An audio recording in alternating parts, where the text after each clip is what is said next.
Bonjour, je suis Guillaume, bienvenue sur ma chaîne La Chambre Noire de Goupil pour une nouvelle vidéo, j'espère que tu vas bien et bienvenue sur cette vidéo d'introduction à l'anamorphique.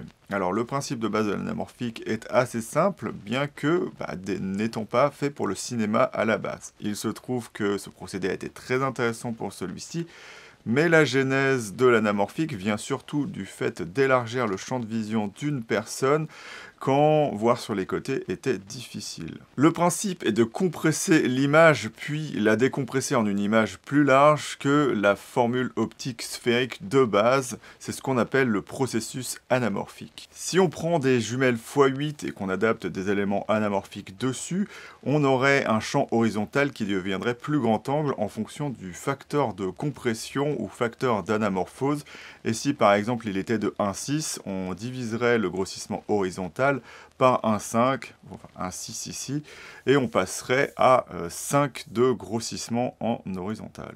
Et ça permettait par exemple aux équipages de chars d'avoir une perception du champ de bataille bien plus élevée avec une optique anamorphique que s'ils avaient eu juste le petit trou qu'ils ont dans le char pour pouvoir regarder ce qui se passe à l'extérieur. Du coup, une optique anamorphique nécessite au moins une partie optique anamorphique, bien évidemment, ou ce qu'on appellera partie cylindrique, due à ces éléments optiques particuliers, et une formule optique plus standard, ou ce qu'on appellera sphérique. Je dis au moins parce que dans une lunette ou tout élément optique permettant d'élargir le champ de vision, on aura une formule optique liée à une formule sphérique, mais du coup aussi pour pouvoir voir l'image décompressée, encore derrière, une formule optique anamorphique inversée pour pouvoir décompresser du coup cette image. Il faut garder ça en mémoire parce que ce sera basiquement le workflow que vous aurez lorsque vous filmerez avec des optiques anamorphiques. Alors certes, la décompression n'arrivera peut-être pas au même moment, donc vous n'aurez pas besoin tout de suite d'une optique anamorphique en sortie, voire même vous pourrez la simuler lorsque vous faites du montage sur ordinateur, mais elle arrivera forcément à un moment lorsque vous voudrez forcément vous montrer vos images. Pour commencer, bien évidemment, il vous faudra une caméra, mais je reviendrai juste un petit peu plus tard sur les formats, parce qu'il y a certaines spécificités qui font que des formats sont un petit peu mieux que d'autres pour filmer de l'anamorphique. Le second élément est lui optique, ou les optiques, car comme dit précédemment, il vous faudra une formule optique anamorphique ou cylindrique et une formule optique plus standard ou sphérique pour faire une optique anamorphique. Pourquoi plusieurs optiques ? Parce que pour la mise au point, les deux formules optiques devront être synchronisées d'une façon ou d'une autre pour pouvoir faire la mise au point et qu'on n'ait pas d'astigmatisme par exemple dessus. Et c'est là où quelques particularités que je ne citerai pas ici, mais il faudra faire des recherches là-dessus, seront intéressantes ou pas sur une optique anamorphique, à savoir que par exemple les optiques CIRUI comme celle-ci ont ce qu'on appelle une synchronisation mécanique qui permet d'avoir juste une bague de mise au point, mais la plupart des optiques anamorphiques auront une seule bague de mise au point justement pour la facilité de pouvoir filmer avec. Mais du coup, cette méthode de synchronisation aura le défaut d'avoir une distorsion dans le facteur de compression ou le facteur d'anamorphose qui pourra vous donner, lorsque vous vous rapprochez de votre sujet, des faces qui vont grossir. Alors je vous rassure, ça n'est pas le cas sur cette optique parce que CIRUI a optimisé la formule optique et parce que on n'a pas une mise au point très proche, mais il faut faire un petit peu attention à ça et voir ce que vous voulez en fonction du rendu que vous allez avoir lorsque vous filmez avec votre optique anamorphique. En gros, les autres types de synchronisation se jouent dans les éléments anamorphiques qui auront un mouvement assez spécifique et marrant, qui est plutôt de la rotation plutôt que d'avancer et de reculer. Mais il y a plein de types différents et je vous laisserai juste des vidéos ici qui en parlent un petit peu plus en détail. Par contre, il faudra parler anglais pour regarder ces vidéos. Maintenant, je vais passer au ratio ou au facteur de compression horizontale de l'image, à part si vous êtes sur PL, parce que petite anecdote, si vous utilisez des optiques PL anamorphiques, un des intérêts, c'est que si vous voulez par exemple faire du 4/3 avec du 16/9, c'est possible. Par contre, les défauts optiques ou les particularités des optiques anamorphiques seront traduites dans l'autre sens, à savoir qu'une monture PL, vous pouvez placer votre objectif dans une position verticale ou horizontale. C'est pas forcément fait exprès, mais du coup, l'anamorphique, vous pouvez la redresser pour pouvoir, justement, au lieu d'avoir un scope qu'on va appeler anamorphique, avoir une image plus haute au final.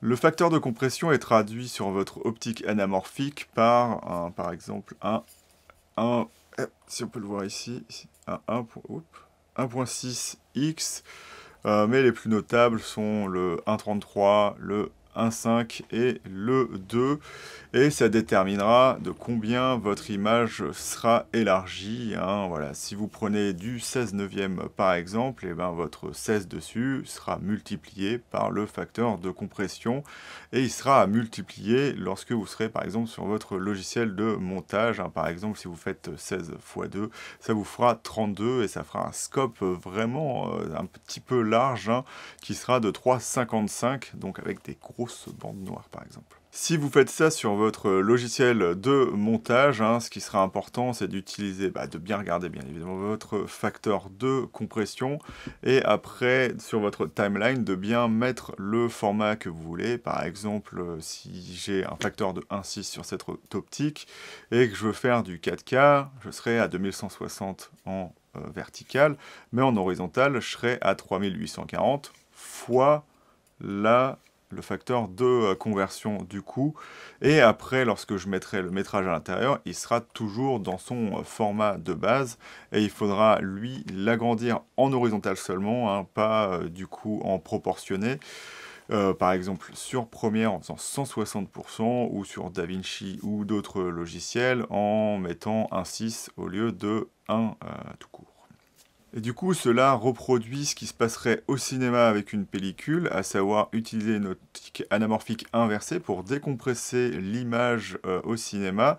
Donc le format de visionnage de l'époque était du 4/3, enfin de la pellicule en format 4/3, et du coup on l'élargissait au cinéma pour garder la même taille de pellicule, faire des économies, et donc c'était ça vraiment le gros intérêt de l'anamorphique, hein, c'était de pouvoir filmer par exemple sur du 35 mm, d'avoir du cinémascope en 2x, et avoir l'équivalent du champ de vision d'un 70 mm pellicule, et du coup payer 2 fois moins cher, puisqu'on a 2 fois moins de surface qui est utilisée, et d'avoir des caméras aussi beaucoup plus petites, ou plus petites du moins.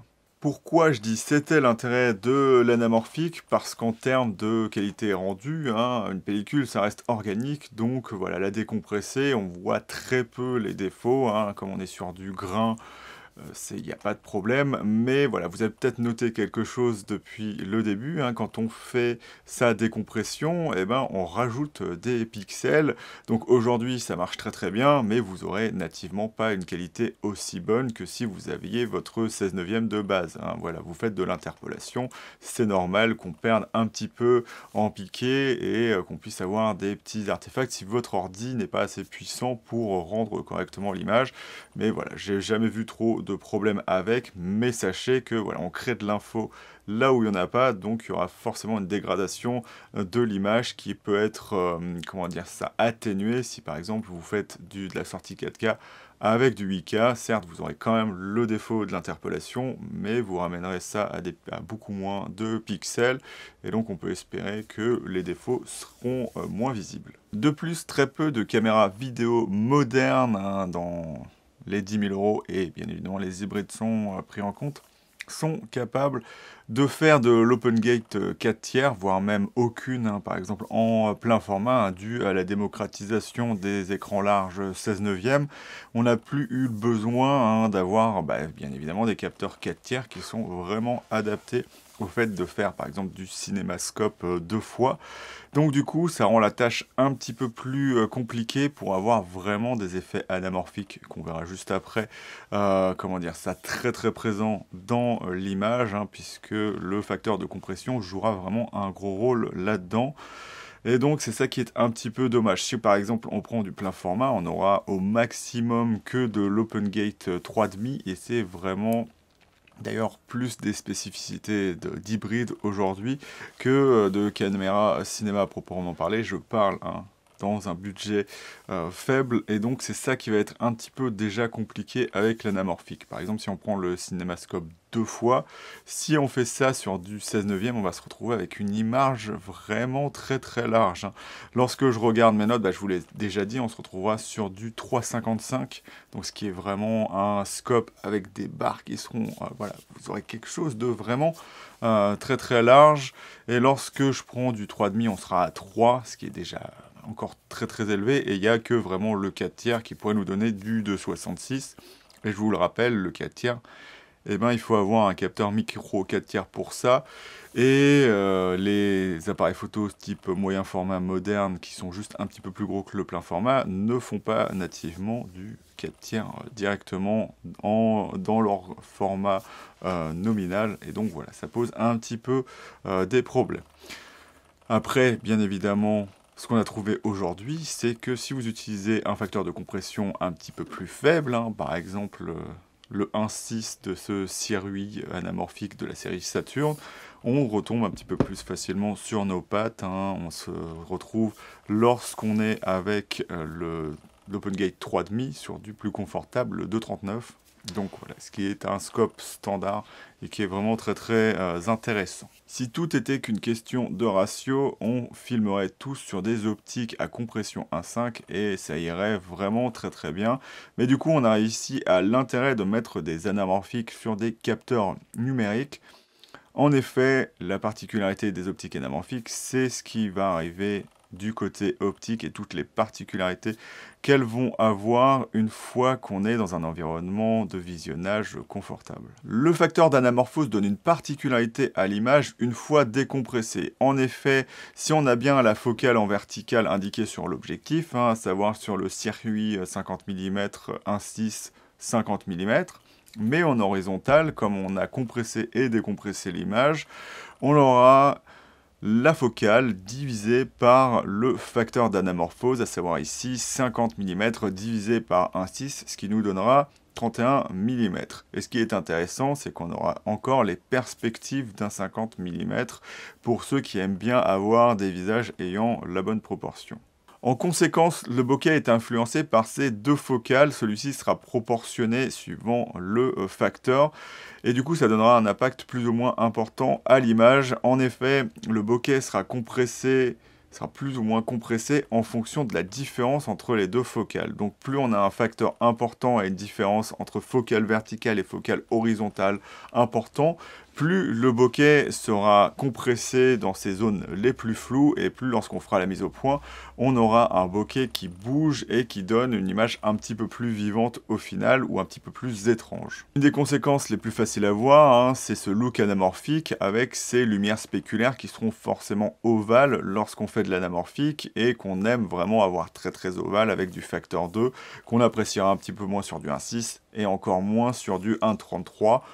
Mais on préférera ici plus de subtilité, c'est suivant le goût que vous aurez. Les streaks, ou ce que j'aime appeler les raies de lumière, seront aussi influencés par ce phénomène, et on peut voir du coup la déformation de la pupille lorsqu'on regarde dedans. Alors je ne sais pas si je peux vous le montrer là, si l'optique voudra bien le faire. On voit ici qu'on a un ovale. On n'a pas, bien évidemment, à l'intérieur un ovale, on a bien notre pupille d'entrée qui est ronde, mais avec les éléments anamorphiques, on va voir ça de manière ovale, et suivant la formule optique, lorsqu'on regarde à l'arrière de l'objectif, on va avoir une image qui se retrouve dans l'autre sens. Donc l'ovale est inversé, donc est perpendiculaire à celui qu'on voit à l'entrée lorsqu'on est devant l'optique, et ce qui fait du coup que le capteur va voir les flares de manière beaucoup plus longue, et donc c'est une amplification de ça qui fait qu'on va voir des lignes au lieu de flares un petit peu plus standard qu'on aurait sur des optiques sphériques. Le fait d'avoir pas mal d'éléments optiques aussi n'améliore pas, hein, bien évidemment, l'optique. On aura pas mal d'aberrations chromatiques, des bords qui sont plutôt flous.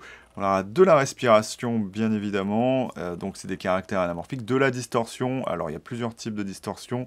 Par exemple, celle-ci a ce qu'on appelle du coussinet, ce qui n'est pas forcément très agréable parce qu'elle a tendance à ne pas, vous faire resserrer votre œil vers le centre du cadre, alors que ce qui est le plus apprécié souvent en anamorphique, c'est de la distorsion en barillet, qui va naturellement, normalement, hein, rapprochez votre œil du centre du cadre. Généralement, et c'est là où je finirai la vidéo, le placement des éléments optiques anamorphiques déterminera tous ces effets hein, que vous aimez ou que vous n'aimez pas. Et du coup, par exemple, Ingenieux a réussi à supprimer pratiquement totalement tous les défauts des anamorphiques en ayant bien évidemment la compression et donc le ratio d'aspect disponible sur des capteurs peu larges, en plaçant l'optique anamorphique derrière l'optique sphérique. Et c'est là où c'est important de savoir qu'au final, une optique anamorphique, c'est deux optiques réunies pour que ça marche. Et du coup, si vous voulez un petit peu entre les deux, il y a certaines optiques cinéma qui coûteront aussi certainement très très cher, qui ont leurs éléments anamorphiques, donc la formule optique anamorphique répartie devant et derrière l'optique sphérique pour avoir des défauts, mais pouvoir contrôler son image le mieux possible et avoir des défauts quand on veut, mais avoir une optique un petit peu, comment dire ça, plus sphérique dans sa façon d'être gérée au final, et quand même, bien évidemment, avoir la compression anamorphique. Il y aurait plein d'autres choses à te dire, mais j'espère déjà que cette vidéo t'aura plu, et je vais te dire salut et à bientôt dans la chambre noire de Goupil pour une nouvelle vidéo. Bien évidemment, si tu as des questions ou si tu veux discuter, bien évidemment, regarde dans les commentaires, et voilà, je répondrai aux questions pertinente, bien évidemment. Salut!